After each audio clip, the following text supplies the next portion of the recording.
বর্ষার মধ্যে তো প্রথম ইলিশ ঘরে এনেছিলাম, সেই ভিডিওটা তো তোমাদের সাথে শেয়ার করেছি। এইবার এই ইলিশ মাছ দিয়ে কি কি বানাবো সেই ভিডিওগুলো তোমাদের সাথে শেয়ার করব। ইলিশ মাছ দিয়ে তো অনেক রকম পদই চলে, কিন্তু ইলিশ মাছ দিয়ে বেগুনের যে পাতলা ঝোলটা সেটা কিন্তু সবার মধ্যে একটা অন্যতম রেসিপি। ইলিশ মাছের একদম মনোমুগ্ধকর খাবার, সবাই খেতে পছন্দ করে। আর ইলিশ মাছ তো এমনিতেই বর্ষার রানী, একটু বৃষ্টি হলো মানে বাজারে ইলিশের বাহার, আর বাড়িতে হচ্ছে এই পাতলা ঝোল ইলিশের। খুব সুন্দর লাগে খেতে, ছোটবেলার থেকে তো এই খেয়েই বড় হয়েছি। ইলিশ ভাপা, ইলিশ মাছের ঝোল, আরো কত কি, কিন্তু এই ঝোলটাই বেশিরভাগ আমাদের ঘরে হয় আর খুব তাড়াতাড়িও হয়ে যায়। তাই জন্য আমার মায়ের খুব পছন্দের রেসিপি এইটা।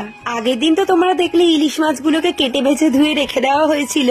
আজকে কি হলো, সেই কেটে বেছে ধুয়ে রাখা ইলিশ মাছগুলোকে বাইরে বার করে রেখে দিয়ে লম্বা লম্বা বেগুন কিনে এনেছিলাম বাজার থেকে। সেইগুলোকে দুফালি করে কেটে ভালো করে ধুয়ে নিয়ে কড়াইতে সর্ষের তেল গরম করে বেগুনগুলোকে ভালো করে লাল লাল করে ভেজে নিতে হবে।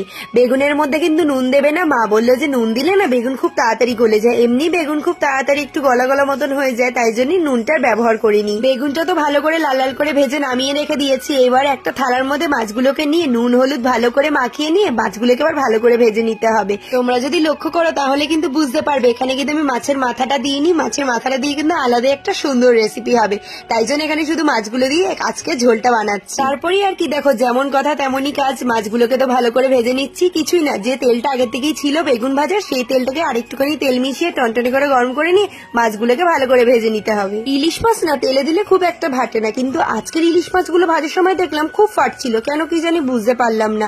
তারপরে একটুখানি ঢাকা চাপা দিয়ে দিয়ে ভাজতে হলো, কিন্তু ইলিশ মাছ কিন্তু ঢাকা চাপা দিতে লাগে না, তাই জন্যই তোমরা এমনি ভাবেই ভেজে নেবে। এইবার দেখো গ্যাসের ফ্লেমটাকে একটু কমিয়ে দিয়েছিলাম মাঝখানে, তাই জন্য আরেকটুখানি বাড়িয়ে নিয়ে তেলটাকে গরম করে নিয়ে তার মধ্যেই দেখো কালো জিরে আর লঙ্কা ফোড়নে দিয়ে একটু ভাজা ভাজা হতে দেবো।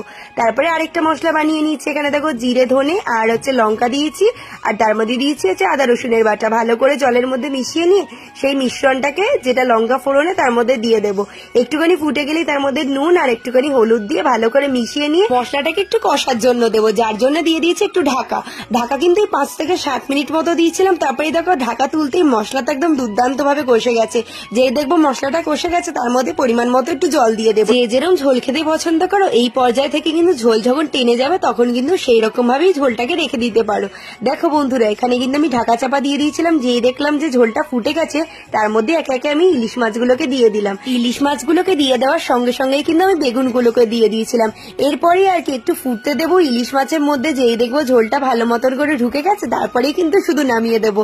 রেসিপি কিন্তু পুরোই রেডি, এবার শুধু গরম ভাত দিয়ে খাওয়ার দেরি। বলেছিলাম না বন্ধুরা, ইলিশ মাছের মধ্যে কিন্তু এমন কিচ্ছু সেরকম মশলা লাগে না, কম মশলাতেই কিন্তু ইলিশ মাছ একদম বাজিমাত করে ফেলে।